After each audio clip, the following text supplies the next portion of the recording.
Greetings and salutations, everyone. Let's go from the molecules that make up living things to the cells that make up living things. Sort of the next level of organization in studying life. There are some links on the PowerPoint presentation that you may be interested in clicking on. So if you want to pause the video right now and pull up the PowerPoint presentation so that you have that ready. So let's get going. So all living things are made of cells. Cells are the basic unit of life on our planet. And there are lots of organisms that are just a single cell. And we'll look at some of those in a second. And as you know, also lots and lots of organisms like us that are composed of many, many cells. In the case of human beings, it's trillions of cells. The micrograph that is on this slide is an onion root tip micrograph. The tips of roots and stems is where plant growth occurs. And some of these naughty cells have been caught in the act of dividing, and we'll look at some of that together and do a lab with that in just a little while. Here's a couple of those single-celled organisms, and there are some links there on this slide. So if you want to see them in action, you can click those. Stentor is one of the largest protozoans, the animal-like protists. Some brain cells from a human central nervous system. And these show the many, many, many branches. And there are main branches that are coming off the cell body. And then those branches branch and branch and branch.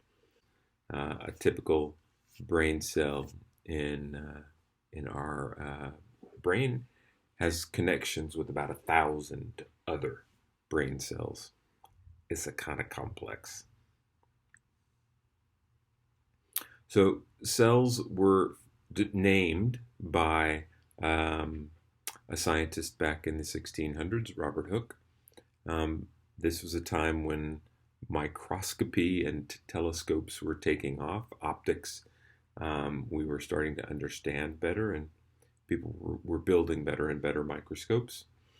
And Robert Hooke looked at some thin sections of cork through the microscope, and these are copies of the actual drawings that he made when he was looking at those. And he thought these repeating rectangular shapes looked like the cells that monks lived in a monastery, the rooms that the monks lived in. These would be identical sort of boxy rooms, one after another, in the monastery's dormitory section. The cell theory is describing some of the most important things that we know about cells, and just putting some names that I will never ask you about on an assessment with some of these discoveries. Schleiden and Schwann both proposed that organisms were made of cells, that all plants and all animals were made of cells.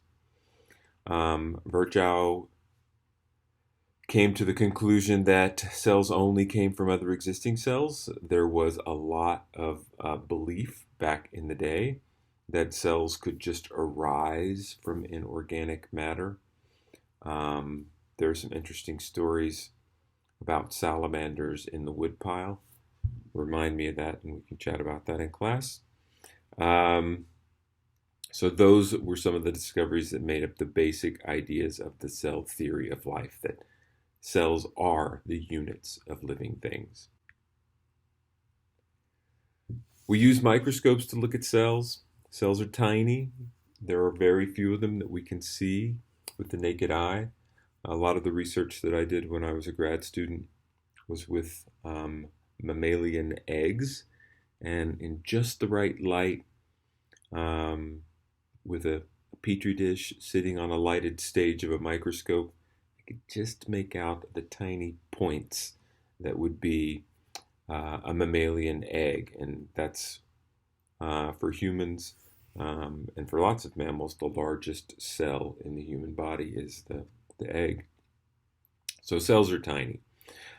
Electron microscopes are a means for seeing cells up very close.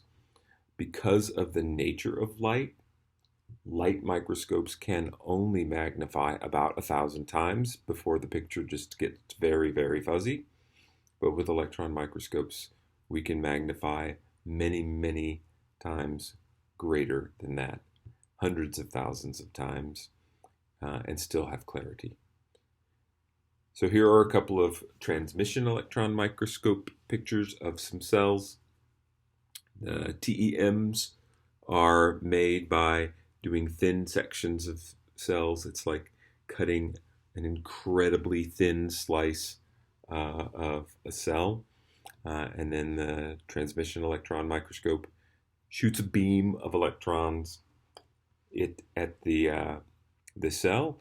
Those electrons can be deflected, and a sensor takes the information for how those electrons are deflected and creates a picture out of it. And that's what we see in a transmission electron micrograph. And scanning electron micrographs are made by shooting a beam of electrons at an object that has been coated with something that makes the electrons bounce off. And that gives us a surface picture, almost a three-dimensional picture of the surface of a cell or a cell structure. And so two different kinds of electron micrographs give us different perspectives on the tiny bits of cells. Two basic kinds of cells out there in the living world, prokaryotes and eukaryotes. We'll distinguish those in a second, but some things that are in common for both of those categories. All cells, prokaryotic or eukaryotic, are surrounded by a cell membrane, and that cell membrane, as we will learn, is hugely important for the functioning of the cell.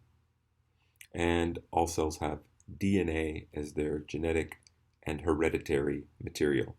The genetic material is the stuff that sort of directs the activity of the cells, and the hereditary material is what we pass on to our offspring so that they have the information to function. And in the case of all living things, all cells, DNA is that material. There are some viruses that use RNA, but viruses are not technically alive, nor are they cells. So prokaryotes and eukaryotes. A prokaryotic cell is one that contains a nucleus, and it also contains membrane-bound organelles, organelles that have membranes on their boundaries, their surface. We'll look at some of those in just a second. I think most of you are familiar that the nucleus is sort of the control center of the cell. That's where the DNA, the chromosomes are.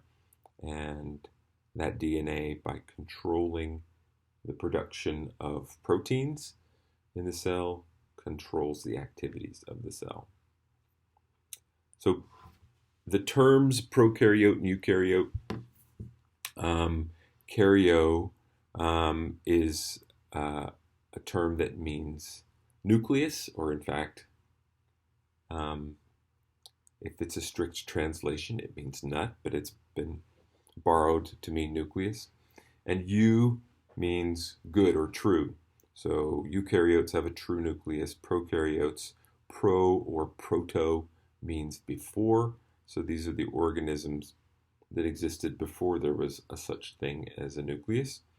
And the prokaryotes, including all the common types of bacteria, are the simplest types of cells and thought to be some of the earliest living things that existed.